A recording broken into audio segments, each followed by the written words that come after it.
Good after morning-ish. Okay, just in the lights. Hey, how are we all doing? Welcome into twitch.tv/Ice Cream Uploads. My name is Graham. Day, is everything okay? Do you know, we've not been here for like what feels like an eternity. So I just feel like something's going to be broken. Something's going to be wrong. I don't know. We just become best friends. How do I say that name? Oisin? Oisin? Is it? I mean, that looks like an Irish name. It could be like Washeen or something. I don't know. Give me the details. How are we doing? Code Red says shalom in the chat. Oh, Timeless staying frosty for 7 months. 7 months. Thank you very much for dropping the 7 months, Timeless. How you doing? Welcome into the stream, everyone. Welcome in, even though it's Wednesday. So the first stream of the week. By this point, we are usually 3 streams deep. But, as we have been telling you for the last couple of weeks, we have had the start of the week off. We've been doing stuff. We work in the video games industry, so we can't tell you what we do.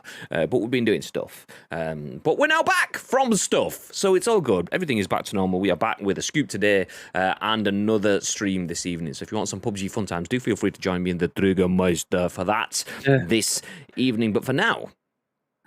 No Triggermeister. Triggermeister. Yes, nice. No Triggermeister, but we do have the bib. I'll read bib. Yeah, good. After morning, Graham. It's 2:20. It's still not the latest that we've ever gone live, but it's touching cloth. You know, it's nearly there. And I know. I want to say it's Ush. I know it's phonetic it out, but I'm sure Samantha's mate has a son. They're all Irish. I'm sure they call him Ush for short. I don't know what his full name is because I just always known him as Ush. I mean, could it be Ush? Could be wrong. Hey, ladies. Yeah. Hey, fellas. No. Listen, let's not get caught up in this, Graham. Welcome in, Asheen. There we go. We'll just say it fast enough so you can't quite tell. It's fine. But yeah, welcome in, dude. Welcome in. So let me jump back through the chat. Ads is in. Eat my noob food, noob. Welcome in. Well, baby's lost something. He's lost it. It's all going on. Should I find my drink and then realise I drunk my drink and that's why it's on the floor? What have we done with it? Viv-ish, welcome in. Is it really 10 a.m? Shit. Feels like I've been working all day. It is 10 a.m. Although actually, as it says in the chat, it's actually 10 a.m-ish, which is same, but different. And I'm disappointed because Lotus was, at that point in time, I said to Bibby, this is how we can tell if Lotus is in the chat. But whilst that was happening, Lotus was on Twitter liking our tweets. So I'll let him off. Because I wrote same, but different, because I fully expected Lotus to jump in with a but still same. But he didn't. Instead, he jumps in the chat and berates me for not seeing the film. I tried to watch the film for you, but Netflix let us down. It's not on Netflix anymore. It's been booted. How are we doing, Code Red? Shalom. Where do we get to? J&K says, look who's decided to return. All right. I feel like I'm in the doghouse. Oh, sorry, love. Just went for a couple of beers with the lads. I didn't realise it turned into a few more. I didn't even know. Ads, good morning, Kappa. 3 scoops deep. Yeah. Sheen, welcome in. 100%ing Lego Star Wars, I heard. Maybe. No, sadly, no Lego Star Wars stuff for us. Warner Brothers, we will be hitting you up with some disappointed stares. I mean, I have the Home Alone Lego house still not built, sat here. So if anyone should be getting Lego stuff, it should be us, but it's whatever, it's fine. Got enough blue in that their room, bib? I know I've said that to you just before we went live. You see, I'm at a catch-22 here, guys. We've got fantastic mics. We've got systems that work okay.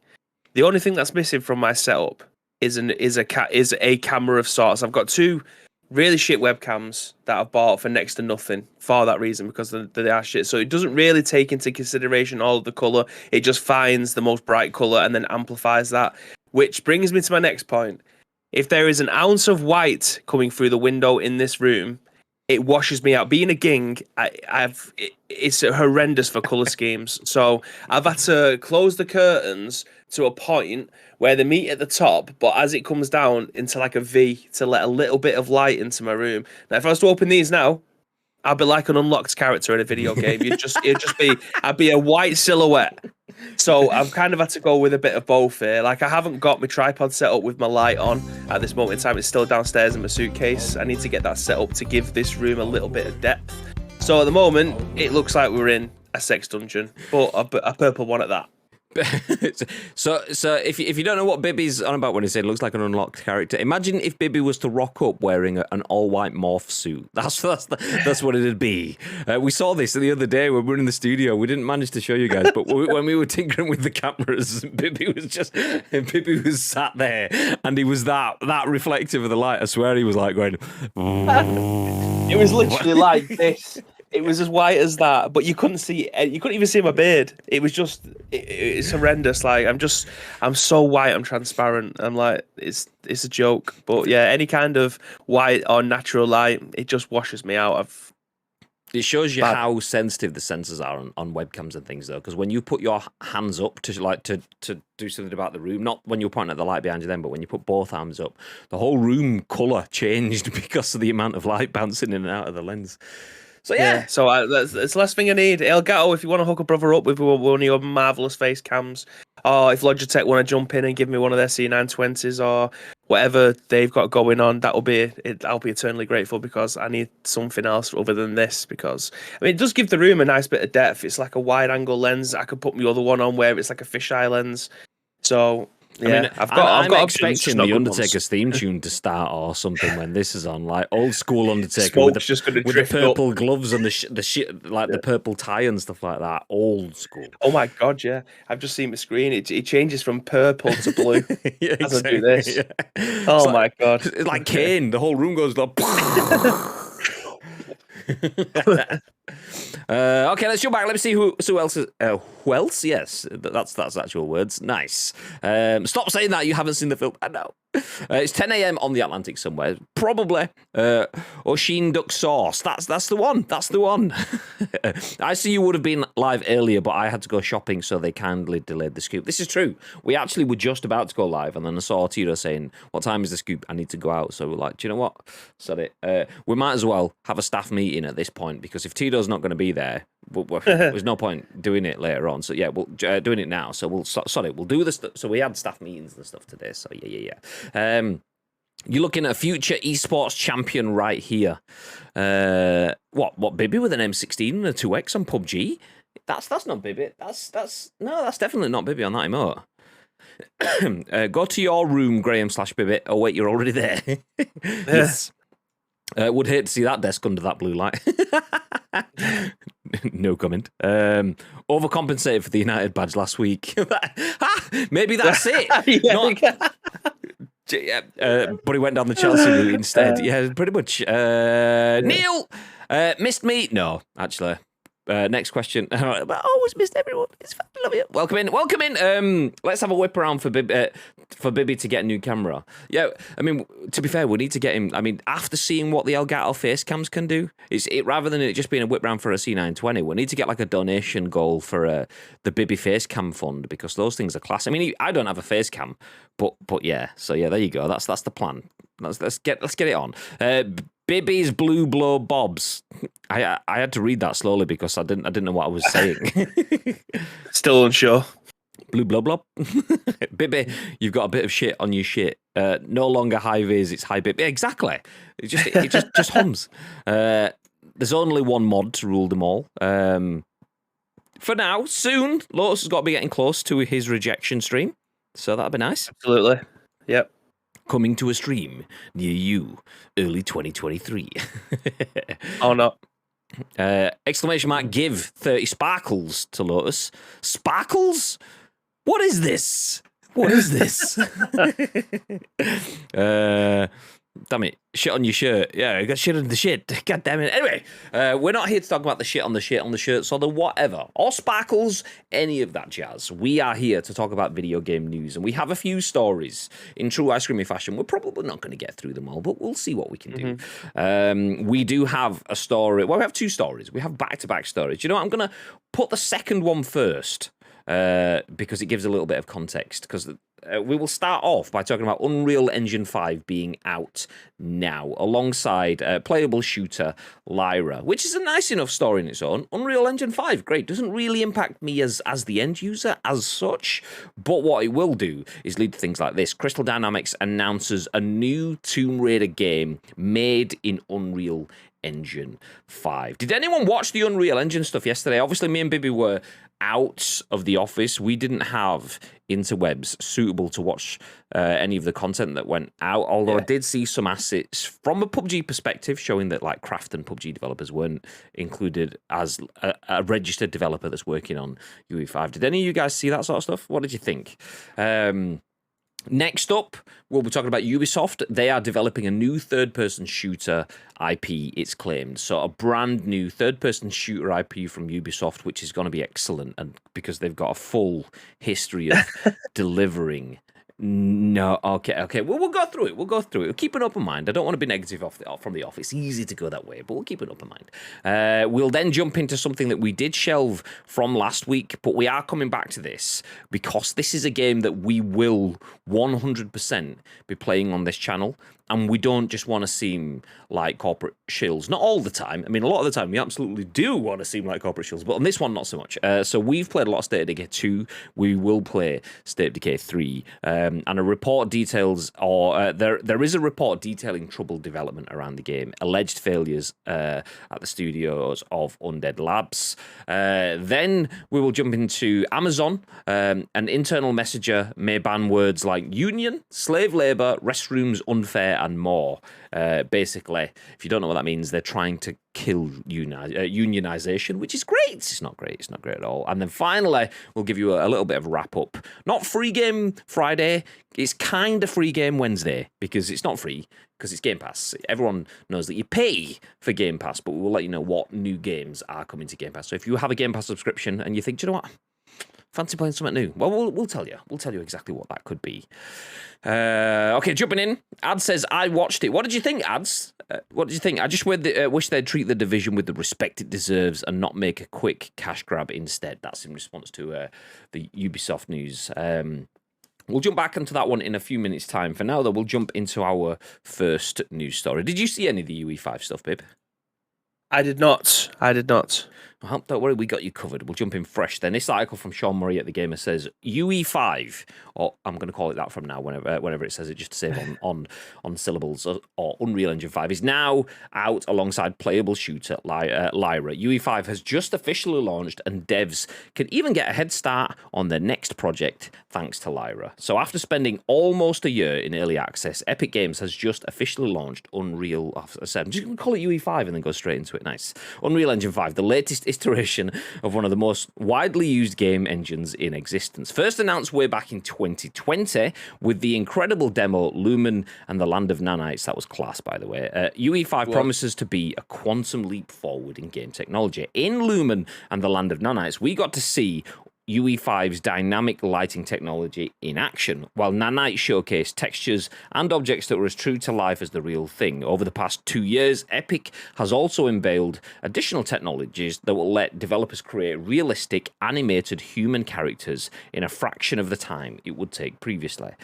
During early access, game developers got their hands on UE5 and have been showcasing their skills while learning the new engine at the same time. And just a few months ago, gamers got their first look at a UE5 game in The Matrix Awakens, a tech demo that gives us just a hint of things to come. That was class, by the way. Did you play Matrix Awakens?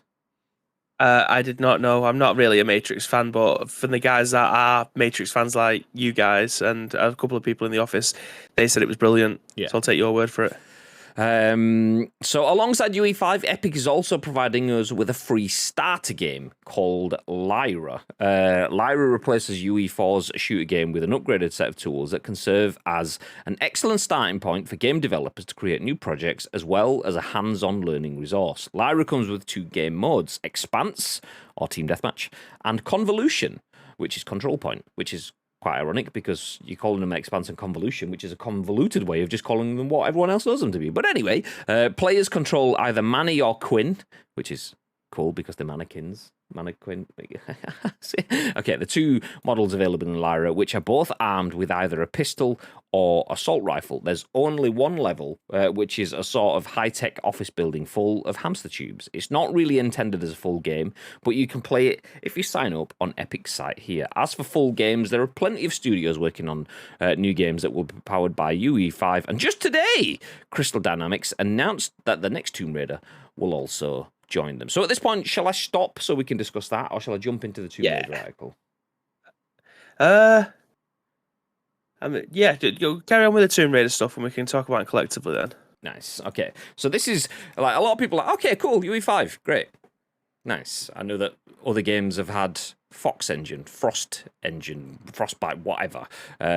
What does that mean to me? Well, this is what it could mean. So Tom Phillips at Eurogamer says, Crystal Dynamics announces the next Tomb Raider game made in UE5. We've just started development, says the tagline. So Tomb Raider franchise developer Crystal Dynamics has confirmed what we all rather suspected already, that it's working on the next major game in the series and that this project will be made in Unreal Engine 5. The announcement capped off today's...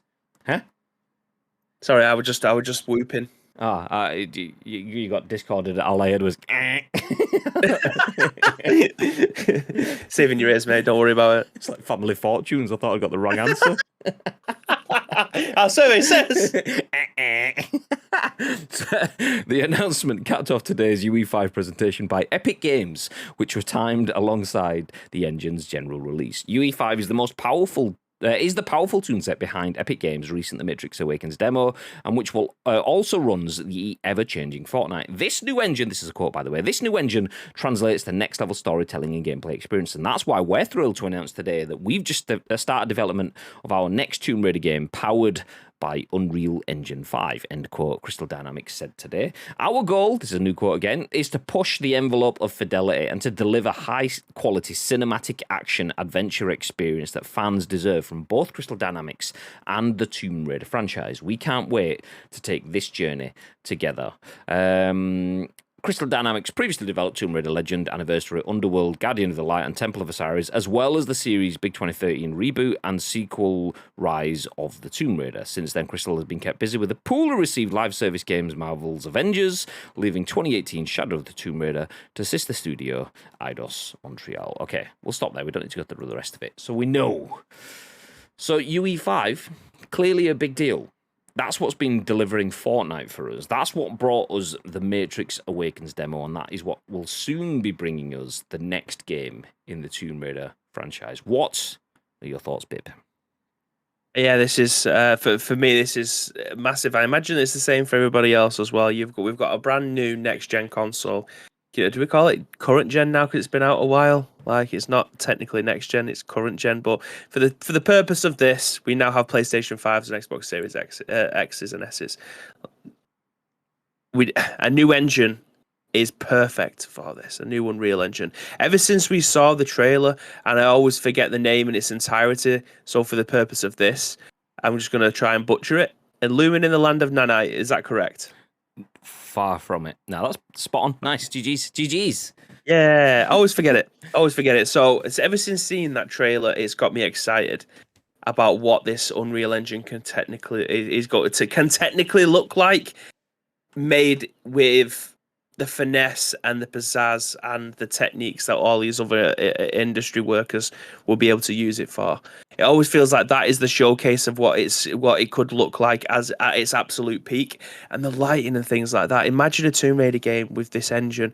Like the last 3 Tomb Raider games have been quite far away from any other Tomb Raider game, and I don't think that is a statement that will rock the world. I think it's pretty common knowledge that it felt a lot darker walking around the forest and stuff like that. So imagine you're going through the forest and you have just the light of maybe the moon and a couple of what do you call them, like lamps, but the torches that are in the ground, like wooden torches with a giant matchstick basically. I'm trying to think of what they're called. The flaming matchsticks I call torches.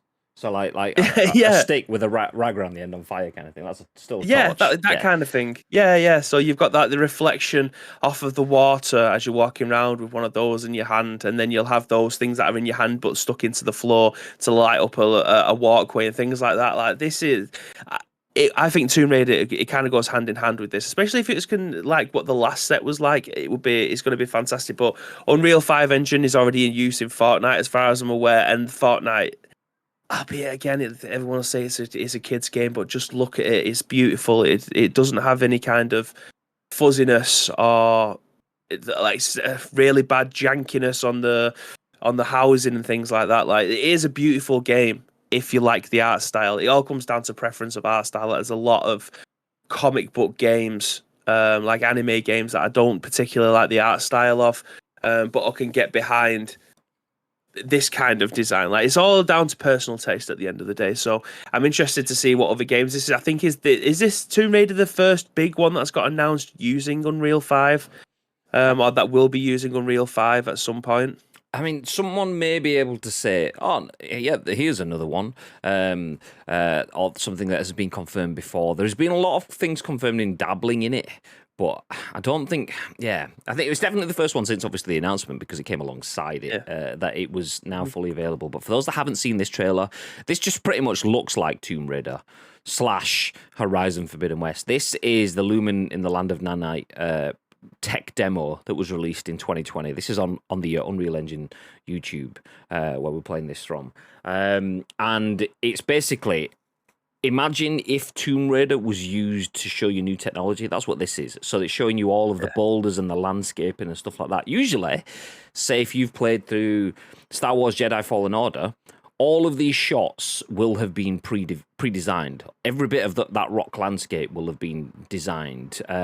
It might not be inch by inch. It might be a little bit of repetition and so on. Whereas most of this, key bits are hand designed, but a lot of it is just designed by the system itself. So the nanite tech is technology that just artificially creates landscapes. It could be rocky boulders, it could be trees, it could be so on. Rather than having to design that in ways that can be replicated and repeated over and over again, you put in essentially samples of what you want the landscape to look like in Unreal Engine 5, and then Unreal Engine 5 then goes, okay, we'll take that and we'll make shitloads more of it and just builds. And I think they gave you like numbers. I can't remember what it was, but you could have, say, let's say it's 5 kilometers of landscape just rendered like instantaneously. 5 kilometers of draw distance effectively. I mean, that might not be the way it works directly, but then you combine that with Lumen, which is the lighting system. So there was a little bit earlier on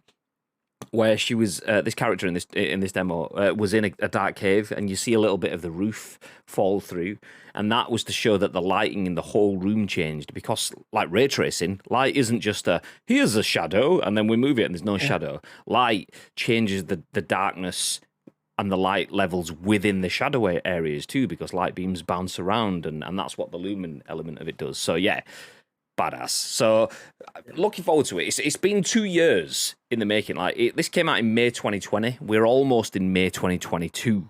So 2 years since we first got to see this. And it's only just been now announced as yeah, this is full legit, let's go. But now it's out there. The fact that it's a finished engine, it's not just in early access. You will start to see the uptake.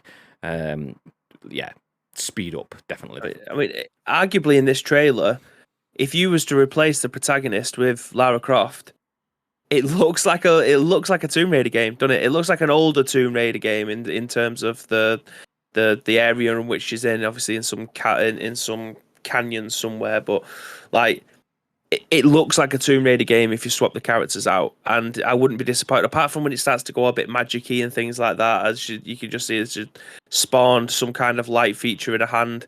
Obviously, that isn't very Tomb Raidery, but in terms of where she is and things like that, that's a Tomb Raider game. Is that not a Tomb Raider game? It's like a this Tomb Raider is Uncharted game. completely different. You've taken it off my tongue. I was going to say, no, it's completely different. It's more like Uncharted. Yeah. but it is. It's kind of like Tomb Raider meets Uncharted meets Horizon meets, you pick Jedi Fallen Order, similar sort of things. You kind of throw all of those together. You get the luminescence of Jedi Fallen Order from the lightsabers, and then you got all the rest of it from an Uncharted and a Indiana Jones game, which will be coming this year or next year, at some point soon. But yeah, it's stunning. It's going to be a while since people are going to be able to use this to its fullest extent. So just because it's being released to the public now doesn't mean that every game that you want Unreal 5 to be a part of, like that, you will still see games that are coming out with Unreal 4. Like, they're not going to just drop that entirely. They need to get used to how and all the new features of a brand new engine. Chances are they probably have had access to it for a while, but it's been in beta phase. Now it's fully on the market. I still think that developers need maybe another 2 years to get used to using something like Unreal 5. It ain't just going to be they're using 5's out now, so just transfer all your assets over. It doesn't quite work like that. I wish it would, but yeah, it's like taking something and putting it in Photoshop and then trying to multiply it, just copy and paste it to a completely different thing. It doesn't quite work like that. You need to finesse it. You need to remove the background. You need to bring out the expansion spaces and things like that. It's not just a one-for-one replacement. So I'm very interested to see what games are moving over to this and transitioning, because I do think I think it'll be a while yet. I do think it'll be a while before we start to get. I mean, they've announced that they're building a new Tomb Raider. We ain't got a release date for that, obviously. So I'm interested to see how long it takes for people to be able to use this and who's going to hit the market with it first. I mean, I'm intrigued. I'm intrigued to see how long Tomb Raider will be from launching, because this is the first announcement, and clearly they felt having the announcement in April, just alongside UE5. Either that was Epic going, do you want to help with the UE5 stuff by just, here's a big wad of cash in a brown envelope, announcing your game alongside that? I mean, you could just wait 6 to 8 weeks and do it at E3. Actually, no, you can't. But do it alongside Summer Games Fest. Or you can do it now, and then we'll give you a bit of cash. And then you can still release it, the video stuff, during Summer Games Fest or whatever. So, yeah, I'm intrigued to see how long it takes to get to the point, because they've clearly been working on this for a while. You don't just go, oh, by the way, we're making it in the next engine that we haven't even touched yet, because that's just... So they've clearly going to be on with it. And they did, once they were in their flow, develop the games reasonably quickly, not in an Assassin's Creed every 12 months sort of cycle. Speaking of Bibby turning into an unlocked character, look at his face now. It's happening. A little bit of light's just come through, Graham. It's stopped raining. A little bit more sunshine's come. This is how bad it is. Like, let me just draw this. Bibby in the land of fucking light. Bibby in the land of lumen. There we go. So yes, I'm intrigued to see, because Tomb Raider games, we got like Tomb Raider in was it 2013, and then we got like 2015-16, and then 2018-19. So we got one in 3 or 4 years, which means in that theory, at worst case scenario, we've got Tomb Raider in 2025-ish, but you wouldn't be announcing it just yet. That said, we don't even have a logo, a name, or anything yet, so we could still be a couple of years away from this. Ideally not, because I really enjoyed Crystal Dynamics' Tomb Raider games, and Crystal Dynamics have been, I feel, unfairly slapped because of the work that they've done on Marvel's Avengers. They were square peg, round hole kind of thingy. They were the square peg, which is great if you need a really good, sturdy square peg, but when someone's put you in a round hole and gone, can you make me a live service game with the Avengers and stuff, you're like, ugh. Oh, we'll try, but it's not. I mean, how do you want that to work? I don't know. Just do it. Okay. So, yeah, I'm happy to see Crystal Dynamics back on Tomb Raider, because it's gonna be good. It's gonna be good. Yeah. Jump back through the comments then. So I said it's not free game Fridays. Tito says without charge Wednesdays. Touche. Not sure it's quite as catchy, but yeah, we'll go with it. I've got nothing better. Switch Pro is next gen, Kappa. I love Fortnite, just need people to play with. Jump in with Bib. Jump in with me. I will jump in. I just haven't. Yeah, I will. I definitely will. I like that boulder. That is a nice boulder. That's a nice boulder. Says Covered. Absolutely. I mean, as boulders go. Beautiful, beautiful. eFootball UE5 when? Do you know what? I think it will be happening. It will be happening. Don't take that as any form of gospel from me. Obviously, we do work with Konami and stuff. I And the reason I can say that will be happening is because I know nothing about that. If I knew something about it, I'd probably be a little more coy and go, I don't know. it will happen just from natural progression. No video game company is going to be making a game and then going, we could move to the new engine, but we probably won't. We'll stick with the old tech, thank you. So that will happen. It's just a matter of when.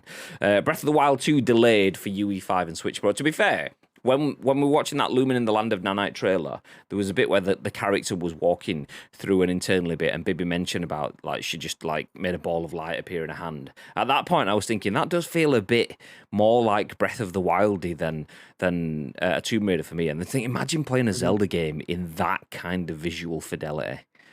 Yeah.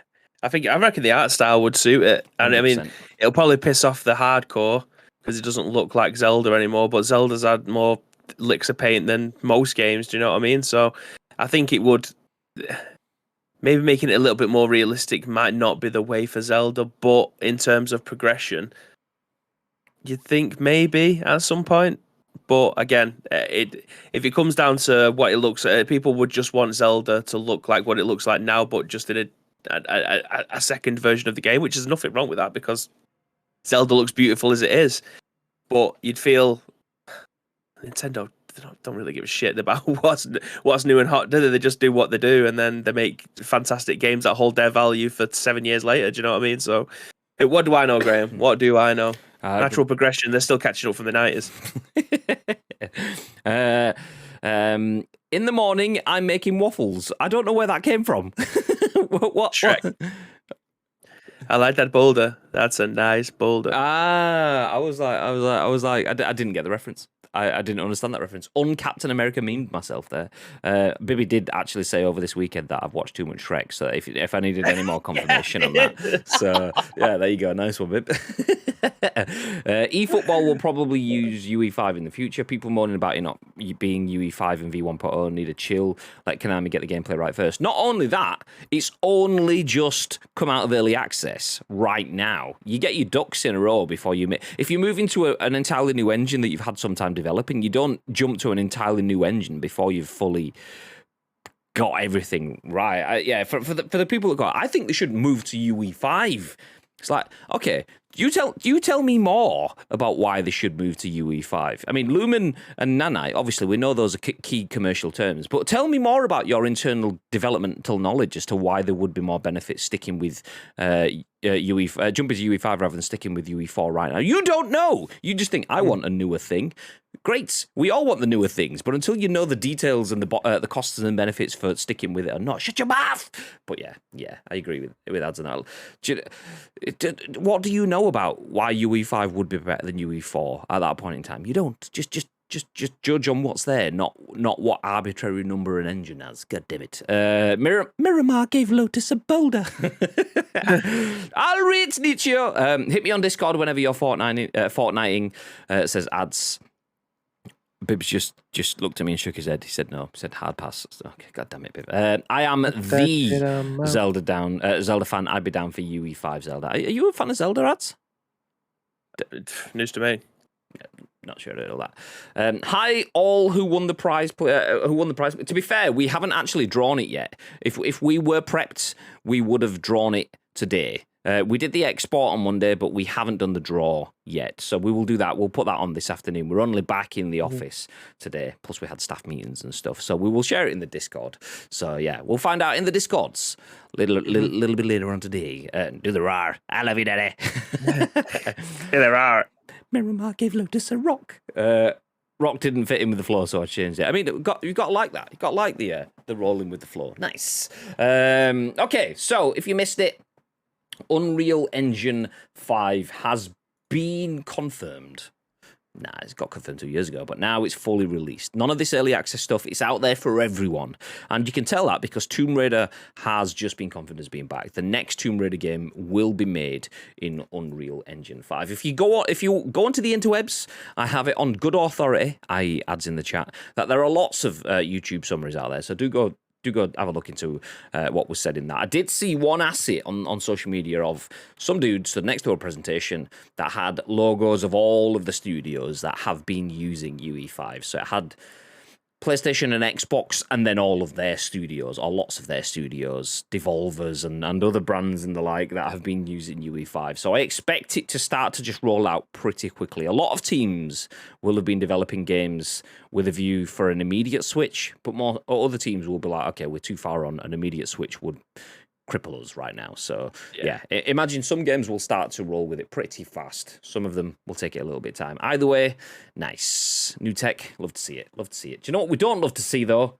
Ubisoft making shooter game. No, I'm not joking. We do. We love to see Ubisoft or anyone else making shooter games, whether it's first or third person, but we want to see them do it well. And do you know what? They haven't done that previously, but could this be the time? Jordan Midler at VGC has the article that says Ubisoft is developing a new third-person shooter IP, it's claimed. The game will reportedly feature class-based combat and a Destiny-like tower. So Ubisoft is developing a new third-person shooter IP, according to a new report. According to Xputer, the project, which is currently known as Pathfinder, is currently in development at the publisher. Xputer claims to have seen images and videos of the game, which they say shares a similar graphic style to that of Hyperscape.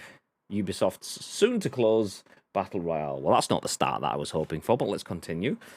Quote, Pathfinder appears to be a slightly different take on a Battle Royale, where a team of 4 players will drop into the map and find their path towards the center to fight the main AI boss, the publication claims. The game will also reportedly require players to navigate through different stages of a map, breaking through a series of walls that change between games, and this presumably is the Pathfinder aspect of the game. The game will seemingly feature a hero class system, which will see players select characters with different abilities.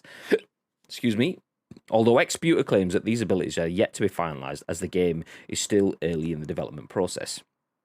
A Destiny Tower-like central hub will also be part of the game. This will serve as the social space for players between matches, it's claimed. Earlier this year, Ubisoft announced that it was closing down its Battle Royale game, Hyperscape, less than 2 years after it had launched. Developed by Ubisoft Montreal, Hyperscape is a free-to-play 100-player Battle Royale FPS set in a futuristic urban environment called Neo Arcadia. Do you know what? We'll stop. We don't. It didn't do very well. That's your summary of it. It was a bit meh. Didn't really know what it wanted to be, and as such, it disappeared within 2 years. So, what better way than taking that style and dropping it? Now, to be fair, I'll take that back. I will take that back because Hyperscape didn't look bad. It just didn't have any real substance or anything new or anything different to it. It looked good enough, to be fair. But anyway, all that aside, Pathfinder, a new battle royale experience where you and a squad of 4, you in a squad of 4, find a path to the center of the map where you have to take on an AI boss. What are your thoughts, babe? I'm not sure about this, Graham. I feel like this kind of game has been and gone. Like, I feel like it's trying to be something else that's already out on the market. I mean, right there in the title, it says that it's trying to be a Destiny-like type game. Where's the fresh ideas? Like the Battle Royale thing, I'm not getting bored of it. I do think there is still a massive future in it. But people, I don't know. I don't think this is a good idea. I think this is going to probably flop on launch again, and I don't want to say that they can't afford to have another bad game under their repertoire off of the back of Hyperscape. But this stinks of a game that's just not going to be here in 2 years again. I feel like it doesn't reinvent anything. It doesn't add anything. It's just another 4v AI shooter. And I know we keep on saying like Friday the 13th and these asymmetric 4v1, someone will be the baddie and they have to go kill a foot. Like they're dime a dozen. You can get them anywhere. This just stinks of another one of those games. I hope I'm wrong. I genuinely hope that I am wrong with this, and I hope that it does go on to bigger and better things. Will I be giving it a try? Absolutely. I mean, I give most games a go. Like, I don't want to just shit on a load of games and then never play them. I feel like I do need to do my due diligence and actually give them a go to see whether or not it's fun, and then I can give a full breakdown of it afterwards. But from the outset, I just think it's just another one of these. Like, give me something new. Give me something that people are going to be going, okay, not heard anything like that before. Definitely intrigued. but you already know what you're getting into with stuff like this, and that doesn't excite me as much as something fresh and new. So we'll see. I don't think it hasn't got a release date as far as I'm aware. I didn't hear you say it as I'm reading through it as well. I couldn't pull anything out. So we've got a while to see what kind of trailer that they put out and whether or not that builds on top of people's expectations / excitement. Jumping into the chat, Tito, who might as well be called Tidosoft because he's the biggest Ubisoft fan in the world, Of course. says, will it be live service though, Kappa? Tomb Raider, that is. I have no faith in Ubisoft whatsoever. Well, that's a change of character. He says, Hyperscape, dead. The Division, dead. Ghost Recon, dead. Splinter Cell, dead. Rayman, dead, Kappa. One of Hyperscape's biggest problems was it wasn't streamable. It was horrible to watch due to its verticality. It made me motion sick. Ubisoft are definitely riding on the coattails of others. That Phoenix Rising game they did, Zelda copy. Hyperscape, BR copy. This, Valorant / Destiny copy. I genuinely used to love Ubisoft, but they're a company without ideas. The Division is my most played game ever. I'm bitter that they fucked that game. That's what my ex used to call me. What, Tito Soft?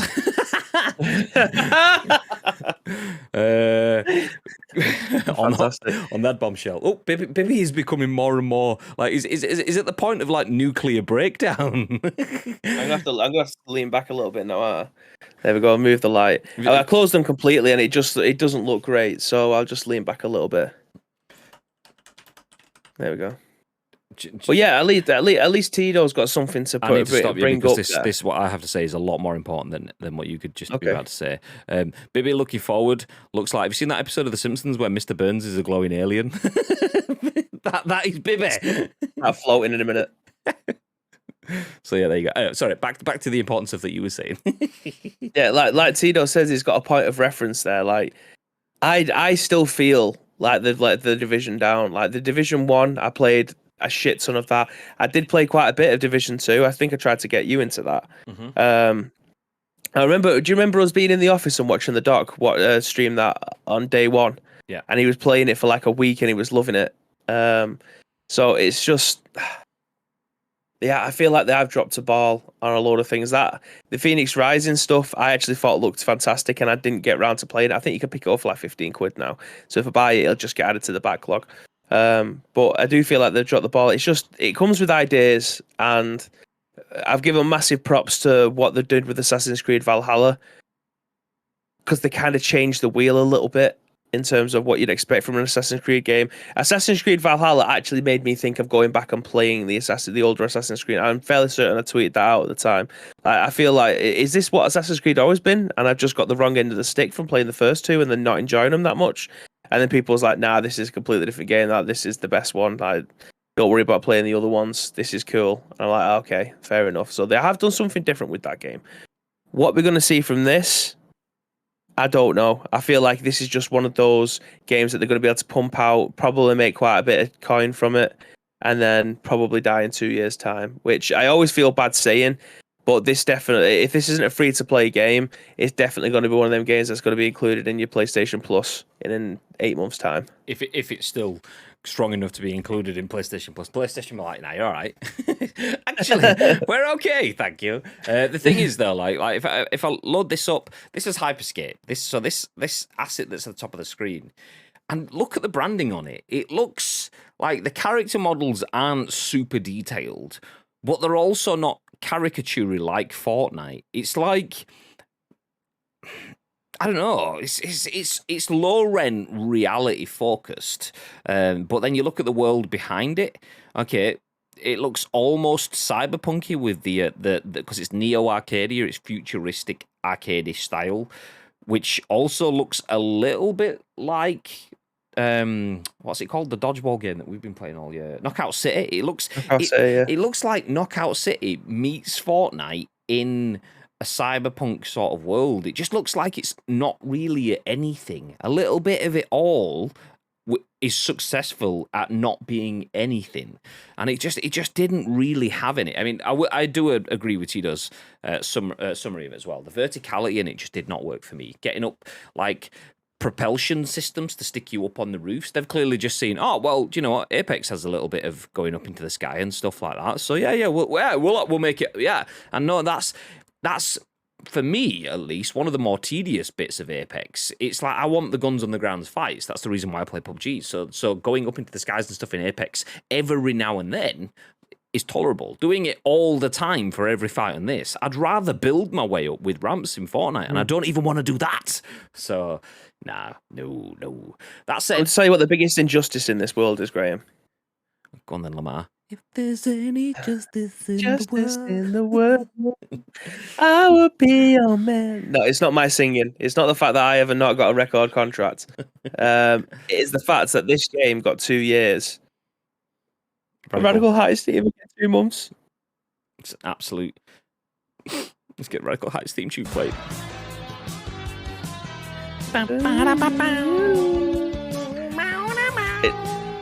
It's the biggest drop bollock I have ever seen in video games, and that is 110% my own opinion because it was the game that spoke to me the most in Battle Royale. It's not your opinion. Stop taking real world facts and pushing it off as your opinion.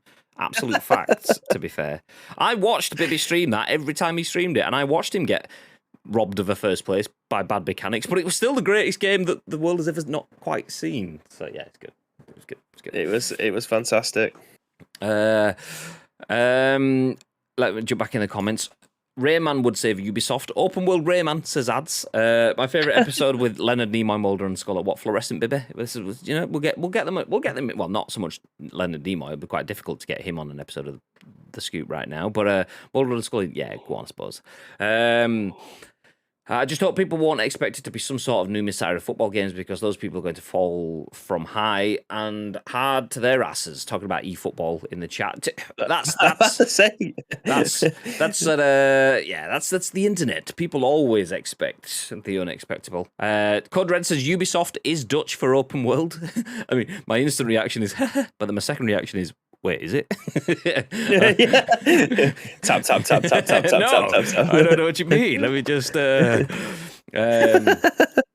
Looks like a Wish version of Rouge Company. It does look like Rouge Company. It does look like Rogue Company. You're right. The art style have definitely gone down that kind of route. Which again, Rogue Company was a good game when it launched. I actually quite enjoyed that. I never got round to buying Disrespect skins as well. So Rogue Company definitely. Yeah, Rouge Company. But I never bought about that one. I never bought that. Did you buy it in the end? Nah, I didn't in the end. I missed it. James Butters, Jim Butters, I think he bought it. I didn't. Gutted. But then again, I just wasn't playing at that point in time. And I'd played a bit with you, I think. I think we'd played a bit in the early access sort of stuff, and it was all right. I loved it. But at that point, I wasn't playing it, so I thought I'm not going to buy it yet, because I'll do what I did with the Arnold Schwarzenegger skin in Predator Concrete Jungle and buy and then never play the game ever again. So looks like the old Crackdown I'm still games. fuming that I didn't buy the Resident Evil skins for Fortnite. Like, I can't get hold of them now. That's it. No Jill Valentine, no Chris Redfield. Bibby's in the mud. That's me with the Cobra Kai skin in Fortnite. But speaking of skins in Fortnite, just because you mentioned it before, we didn't actually include an article, but I did see it, that rumours are Assassin's Creed Valhalla skins are going to be in Fortnite pretty soon. So Ivor, that's cool. The main characters from Assassin's Creed Valhalla, rumours are that could be in a Fortnite crossover soon. So there you go. If it's not expensive, I'd have that, because his character model in Assassin's Creed Valhalla is sick. It's so good. It looks mint. It's so easy to do as well. You just take Kratos and then you put some hair and a beard on, like a different beard on him, different coloured beard. Change the red face paint to blue. Jobs are good. That's it. It's same but different. Where's Lotus? Oh, still there. Nice. Code Red says, no, not really. I was like, what's that in relation to? But that's into the Ubisoft. No, it's fine. It's fine. I knew all along-ish, kind of. But still same. There we go. Yeah. For me, at this stage, eFootball just needs to be improvement on PES 2021 and get continuous improvements. Also, needs better content. Well, there's been news today, so there will probably be news imminent. When did it say there was a date or something given for when V1 hits? So you'll find out at that point in time. But for now, though, Ubisoft's new IP is a Destiny-like third-person shooter, apparently. This is all rumours. We'll bring you all of the updates and stuff on that. It does sound like a Ubisoft tack. Ubisoft want a third-person shooter that is successful. And Ubisoft are aware that there will be spaces for that, particularly on PlayStation, if Activision Blizzard is purchased by Xbox, which is pretty much going to go through. PlayStation might be a little bit open to having the next big shooter. Do we believe Ubisoft can do that, though? Not convinced, but we'll see. We'll see. Next up, though, this is a game that will be on Xbox and not on PlayStation, but it is a game that we will be playing, probably through the PC, though, as State of Decay 3 it's a new game incoming. However, we'll leave the magic just there for a second and get a little bit real. This is by Tom Phillips at Eurogamer. It's a State of Decay 3 report details troubled development and alleged failures at the studios on Undead Labs. A new report. See, we did start to look at this last week, but we wanted to come and revisit this in more entirety because it's a game that we are going to play. So things will get a little bit more serious in the show now, but because this is a game that we want to play, we don't just want to talk about the good stuff. We want to go through the crap around it as well. So that's what this is from. So a new report has shed light behind the scenes of State of Decay 3, the upcoming open-world zombie game from Undead Labs. Details published by Kotaku include allegations of sexism and mismanagement at the Microsoft-owned studio and paint a picture of a game project which is still struggling to get off the ground years after its official reveal. State of Decay 3 began pre-production in late 2018, though developers at Undead Labs were reportedly poorly managed and the project took several team reorganizations to get off the ground. Staff have claimed the game's public announcement in 2020 was too early, and at that point, Undead Labs didn't even know what it was. Just to confirm, me and Bib did do the watch-along for that 2 years ago, by the way. It was a really good trailer. It was only a teaser trailer, but it was enough to sort of wet the whistle. But almost 2 years later, there hasn't been another peep. So, I mean, that shows you. Nothing else is needed to show you that was too early. If we've not had anything else in that time, it was too early.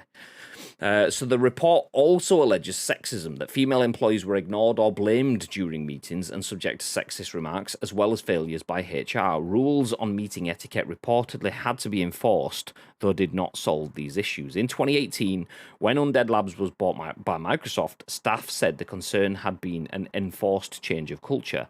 Now staff say Microsoft should have done more. We were afraid they would come in and change our culture, one staff member said, but our collapse came from within and we could have used Microsoft's help, end quote. The subsequent switchover from previous studio boss Jeff Strain to former ArenaNet exec Philip Holt as head of the company also caused friction, it was reported, as well as frustration of the company's alleged ineffective new HR boss, Anne Schlosser. It was here last summer, after several public testimonials of working conditions, that Microsoft apparently did step in. In September, Schlosser quietly left. However, the damage has been done and a wave of departures followed. Holt's plans for internal demos of the game also caused problems with staff departures and a lack of focus, seeing plans eventually shifted at employee behest. Employee opinion on the game now seems mixed. Some say it has finally turned a corner, while others are more skeptical of how the project will continue with further departures and under the studio's current leadership. Quotes: I recognise that some of our employees, current and former, have shared that their experiences at the lab weren't always positive, Holt said in a statement issued in response. Quote, our past culture does not exemplify who we are now, nor who we want to become. We have seen a lot of change in the last few years. We have an entirely new leadership team, including new HR director and department in 2021, hired about 75 employees since the beginning of the pandemic, and have transformed the demographic makeup of our team. We've already seen that our ongoing cultural transformation is creating a better workplace for the team, which leads to better games for our community. I'm proud of the work we have done, humbled by the task in front of us, positioned to learn from this experience, and committed to doing better every day. End quote. So, State of Decay 3, Undead Labs, a report details a troubled development for the game so far. What are your thoughts, babe? It seems far too common nowadays, though, doesn't it? It's like this kind of. It feels like we're going through one of these a day, and it's a disgrace, if I'm being honest. It's like how hard is it to just be a good person? Like, I just don't understand. It's basic, just being not a shit. And literally, it just seems like fucking the whole industry. I mean, what is it? Has the industry like grown up around itself, and the people that were in that upper echelon of management that have all gone to the same conferences and same meetings and stuff, are they just mirroring each other's shithousery? Are they in those positions because they've built the industry for them to be? I don't know how to put it into words, but for whatever reason it is, that level of decision making just seems to be twats. Is that just like one slice of the industry? Is that the industry finally getting to the point where anyone that's at that slice hasn't learned, but everyone else has, and you need to go? Or is it society finally just pointing the finger at something that has been there all along? I'm not quite sure. Yeah. It's just. I think there's a lot of things at play. It feels like most of the things that people thought was acceptable even 10, 15, 20 years ago, which working conditions probably were a hell of a were difficult as well. But people were just turning a blind eye. The people that have been around for that long still think that it's okay to act like a dickhead in the workplace, and now they're in management positions. It seems to have got worse. Like all those people for 20 years have grown up now. They may be in their late 40s, early 50s, and that their mentality hasn't changed. Whereas obviously we've got a new breed of people which are actually just going, hold on a second, this isn't fucking right for a workplace. Like, why are you being a dickhead to me?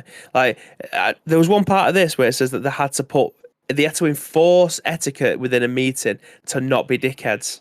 Is that not rule one of being in a meeting? Don't be a dickhead. Like, as if they had to enforce that kind of thing so that people who are taking part in the meeting aren't sat there where people are just slanging stuff at them that should never be said in the workplace anyway. But we'll put something in place just to try and protect those people, which, by all intents, didn't look like it did anything in the first place.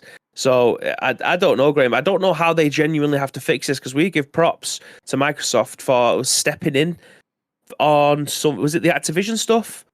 Making statements a couple of weeks ago. Yeah, Microsoft were making statements about the Activision situation. They were saying that even just last week that they wouldn't step in if the staff wanted to unionize. They were like, yeah, if you want to get unions and stuff. And meanwhile, Activision Blizzard had previously been like, we don't want that.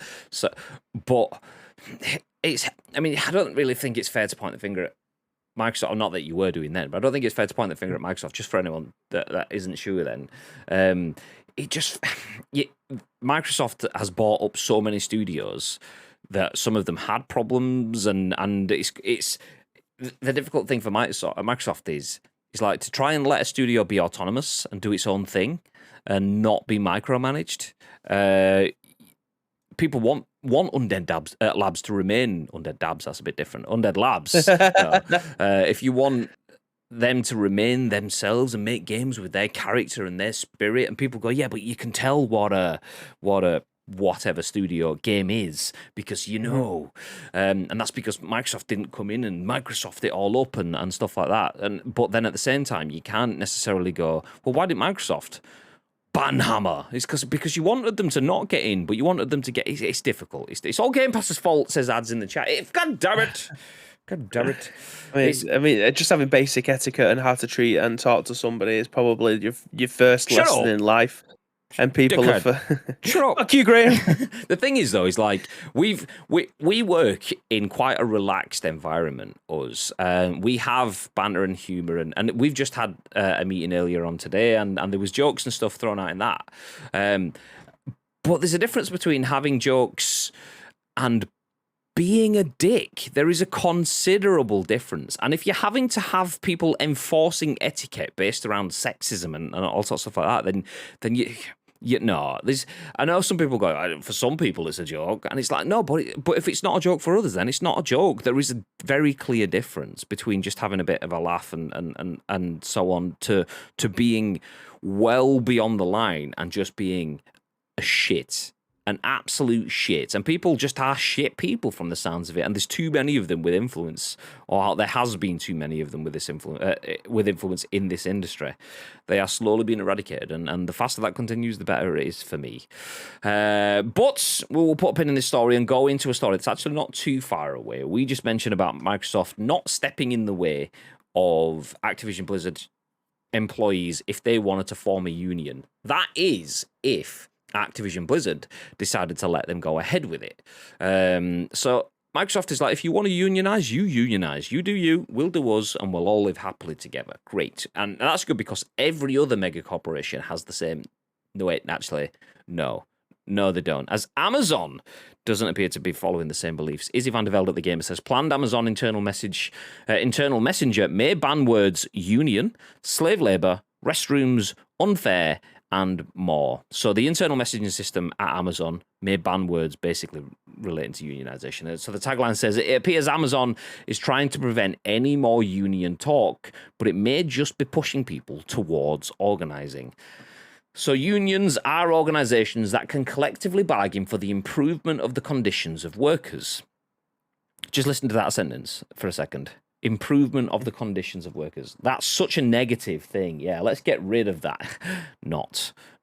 Anyway, as such, companies tend to hate and fear them, even running anti-union Twitch ads. Great. Amazon workers at a warehouse in New York made history by becoming the first union at Jeff Bezos' giant multinational business, and it appears to have sent the company into a meltdown. Recently leaked documents shown to The Intercept show that Amazon's proposed new internal social media platform to be used by workers may ban a long list of words that are either pro-union or critical of Amazon's historically questionable workplace practices. The social media program was proposed back in November 2021 to increase worker happiness, but censoring them and preventing them from communicating openly doesn't seem like a good way to do that. According to The Intercept, the company will be actively monitoring posts to ensure are only being positive.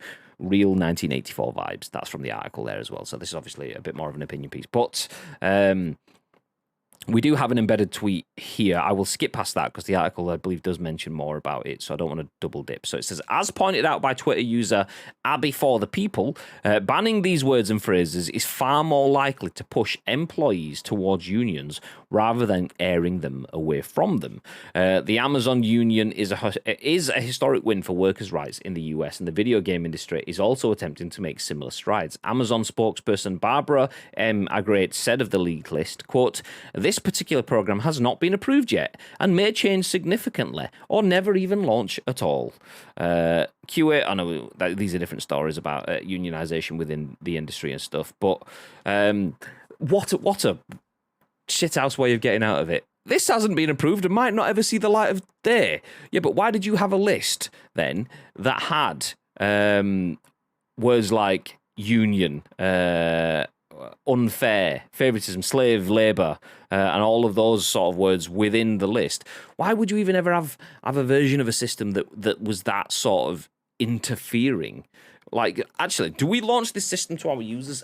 We haven't actually got it to a point where we can launch it yet, but before we do, can we make sure we just ban the words union, slaves, slave labor, what was the other one? Did it have, like, restrooms, you're not allowed to go to the toilets because that's what's happened and stuff. Let's make it so that people can't talk about that stuff first. It's like, why is that so far up your list of priorities that a system that hasn't been launched, you're already interfering? Like it says, George Orwellian 1984. For those that haven't seen that, it's basically a society that controls everybody. But that's not Amazon, is it? No, it's fine. Anyway, welcome to our Twitch broadcast, which is owned by Amazon. Hey. Nah, babe, what are your thoughts? Yeah, I don't know how much I can add on top of what you just said there, because obviously, like, you basically just gone over everything that's wrong there, and you can just literally put a nice little. I'm gonna have to sit back again. Fucking hell. You can just see my mouth moving without the rest of my face. Yeah, it's basically everything that you just said there. Just put it in a nice little bow and go, this is fucking shit. Like, again, not being able to express yourself. That should be a real one in life, right? Being able to express your own feelings and be able to use your own words and how you may be feeling about stuff. Like, I don't know, Graham. Like, what world are we living in here? I understand social media is probably one of the number one things that may affect your mental health.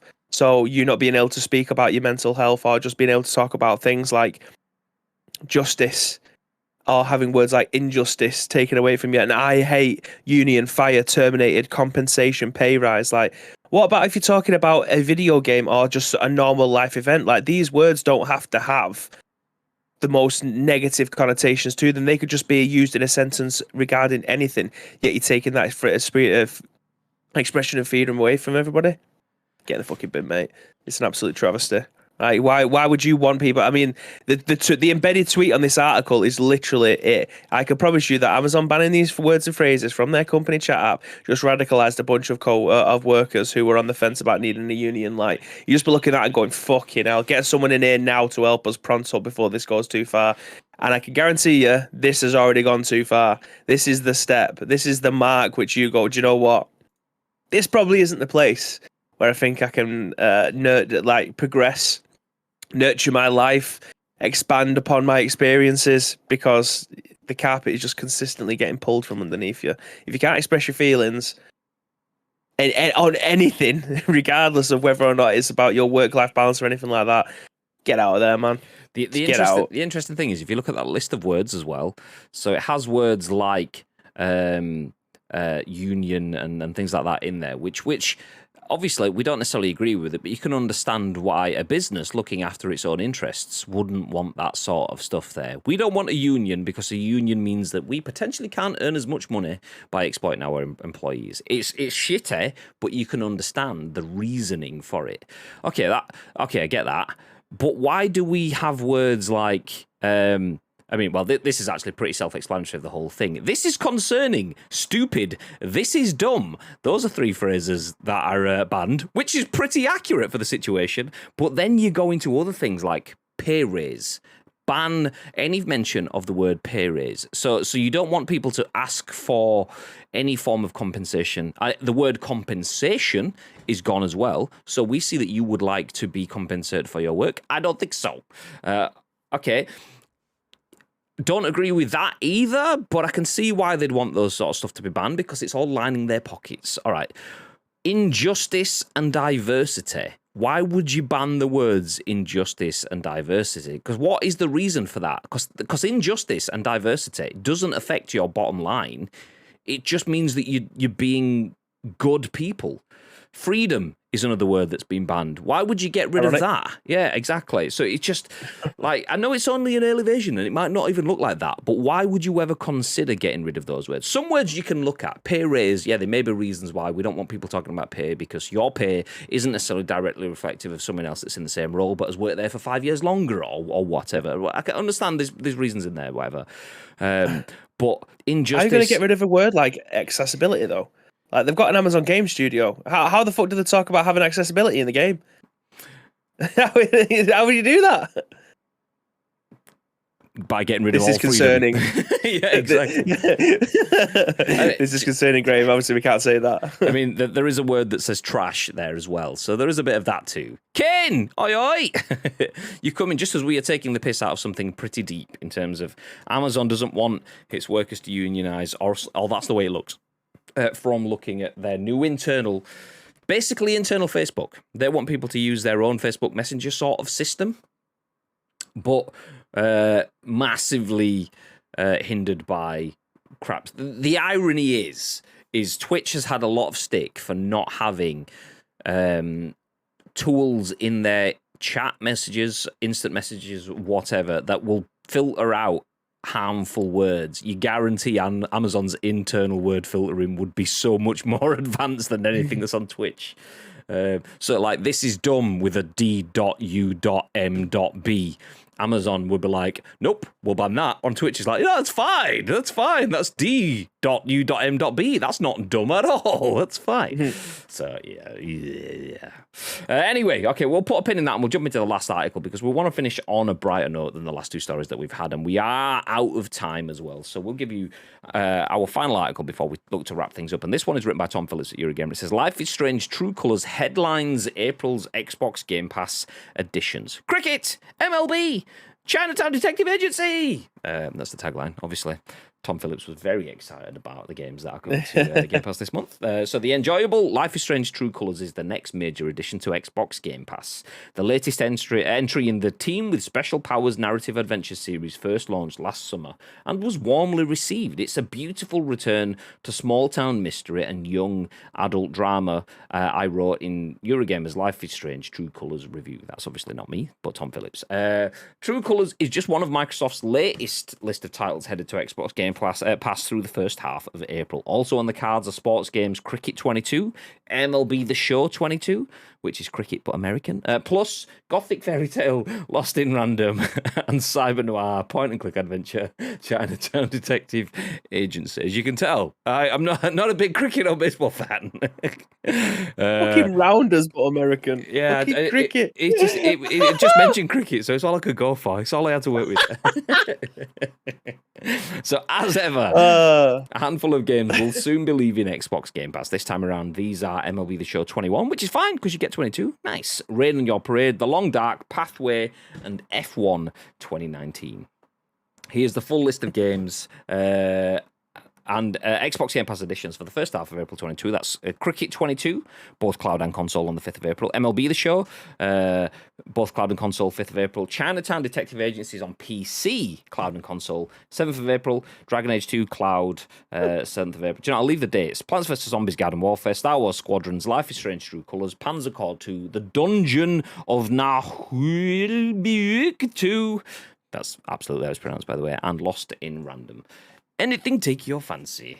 Good question. What are your thoughts, babe? Anything take your fancy? What about International American Cricket 22, the show? Yeah, I used to love playing cricket games, Graham. Back in the day, Brian Lyra's cricket, EA Sports cricket, like they was all great games.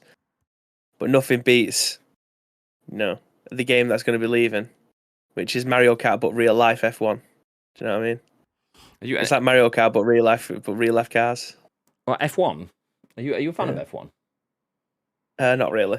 Not really. The reason I ask is, for those that don't know Bowser TTV, by the way, do check out Bowser. Bowser usually plays PUBG on Twitch. He was messaging me last night, asking if I'd be interested in some F1, and I was like, nope. You're speaking to the wrong person, I'm afraid. It's not me. He's like, what about Bibby? I was like, as far as I'm aware, no.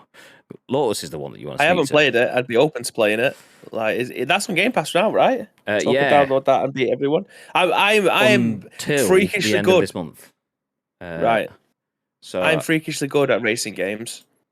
It's one of those. Racing games are definitely one of those games that I can pick up and just dominate at. Very rare that I do that, but racing games, I don't know why. I've just got a general knack for being fucking good at them. Yeah, I mean, I can confirm this. We were sat in a fucking bar playing Sonic Racing or whatever. He was like, I'll play with whatever shit car I get. Wins. Players again wins. I think he won all but one game or something. 5 out of 6. Yeah. Your boy came in clutch. GG's. But yeah, it is on Game Pass for now. That is on the list of games that are leaving. So this time around, the games that are leaving are MLB The Show 21, Rain on Your Parade, The Long Dark, Pathway, and F1 2019. So that will be leaving pretty soon, if not already. Where do I go? Lake says, thank you. No, I really can't as a worker. But I do know workers in too many companies are just tools for usage, not human beings. I agree. And it seems that's the case with the industry a lot. Confirmed eFootball V1 gameplay will be revealed by playtesters tomorrow. Keep an eye out. Ooh, where'd you get the confirmation? Drop a link. Amazon makes me think Ferengi from Star Trek. I'm right over my head. I know what a Ferengi is, but I need you to explain the reference. I don't know enough about Ferengi to be able to go through that. So I know Quark is a Ferengi. They are very profit focused, aren't they? Is that what you mean? As in, like, fuck everyone, we'll just do it for the profits. Is that what you mean? I'm assuming that's what you mean. If I'm wrong, someone correct me. So the Guardian did Ferengi prioritize money above everything? There you go. I got it right. See that? Quark and the DS9 crew. I got you, homies. The Guardian did an exposure piece on Amazon a few years ago. Nothing in this article even surprised me compared to what I read in the Guardian article. I'm pretty sure there was a Dispatches episode on it as well. But now, screw you guys. I'm going to Hokey Game 7. I didn't know whether you were going home. You was going to a ho. I didn't. But like you had me in the first off. I'm not going to lie. That's because there's no trees in racing games. Kappa. Bibby's frozen. That's just Bibby's face.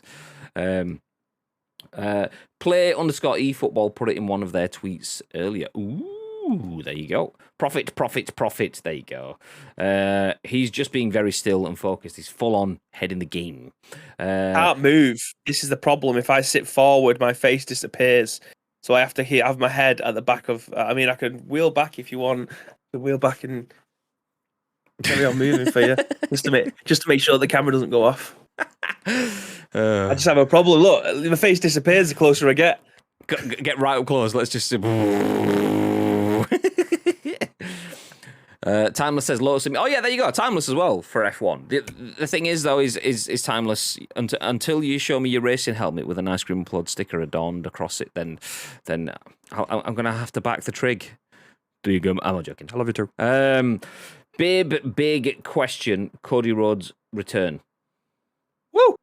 Yes, it was majestic.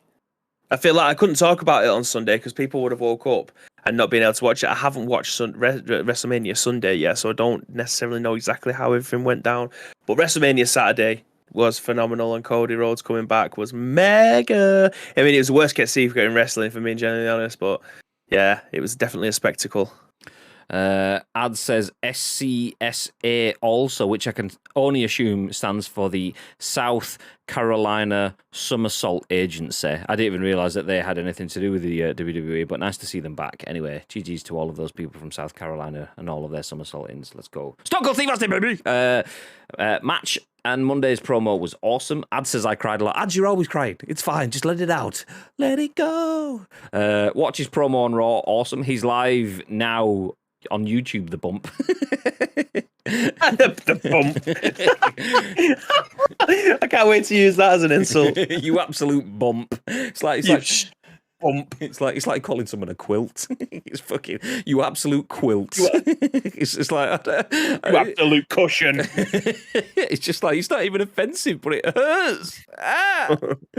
Anyway, that's enough from this pair of bumps. We are going to disappear. Thank you for dropping in for an episode of The Scoop, the first of the week, despite it scared the shit out of me. A little bit of air horn. Shit my pants. Yeah, we are going to wrap things up. We are back, though, in a few hours' time. In just under 3 hours, we'll be playing PUBG on this channel. Expect the best of vibes. Maybe not always positivity, but fun times, whatever happens. So do feel free to join me and the Triggermeister as we jump back into the Battlegrounds playing some PUBG. Fun times, baby. That will start around 6:30. It's probably not going to be a late night, which is why I always say lol. But after a couple of days out, long days and stuff, doing work stuff, pretty broken today. So it probably isn't, not definitely, but probably isn't going to be a late night. We'll see. Lotus says I want a late night. Oh, fuck's sake. It's going to be a late night. Fuck's sake. So, yeah, do feel free to join us from about 6:30 p.m.-ish tonight. Twitch.tv/Ice Cream Plus. Twitch.tv/iLotusUK. I'm assuming Lotus is streaming. I will need him to confirm. Tito says, rip, just me. It seems to be fine for me. Oh, no, never mind. Okay, it seems to be good. Yeah, no dropouts of my end. So, yeah, twitch.tv/Ice Cream Uploads and iLotus UK if he is live. 6:30 till 7:30. Let's go, baby. Long old stream. So, yeah. That's one of my streams. No stream from me, just you say. Oh, well, there you go. You'll get to see Miramar gift Lotus a rock on our channel tonight from about 6:30. Nice. Before any of that happens, though, Mr. Bib, is there anything that you'd like to add? Yes, again, thank you very much for joining us for our first episode of The Scoop this week. And yes, it is Wednesday. But if you want to help shape the remaining 2 shows, there is 2 ways that you can do so. First of all, find us on social media. It is Ice Cream Uploads across all major social media platforms, or alternatively, get involved with our Discord. Or if you're watching this in any of our on-demand services, go into the description below. All the links that you require will be listed there. But all we need from you is a URL plus your thoughts and impressions. We will then give you our first impressions on the very next show, which will be at what time tomorrow from the ICU studio, Mr. Graham Day. 10 a.m. Maybe. Definitely an ish. Yeah, it's gonna be an ish. First time we're back in the studio for a week, so it's an ish. It's an ish. Slight teasers. We didn't do the full introduction this morning, so let me give you a couple of reminders. Don't forget to check out Insert Coin. Don't forget the loot drop will be drawn today. We will share that with you guys in our Discord. So if you are looking to bag yourself a free prize, it could be an Ice Cream Uploads baseball cap. It could be a game of your choice. One poison. Yeah, one poison. We'll get there. One poison. We'll get the poison now. Okay, you get the idea. On the Discord. So do feel free to stick around for that. But also, do you know what? I've not fully researched this. I wasn't planning to say this, but we should have some cool announcements for you. Maybe tomorrow. Maybe we'll just save it for a Friday announcement. But some spicy meatballs for you this week. Nice. But that's it though. We are going to drop a raid on one of our friends. I'm seeing Enzo's live. I can see OG Snowflake's live, and we've got some Lotus Sirens in the chat, which have come from Snowflake's stream. We've got a gaming Nacho. Do feel free to let us know who you'd like us to raid. We will throw up the end slate for now, though, while you think about it. Wherever you want us to go to, do let us know. Until next time, stay frosty.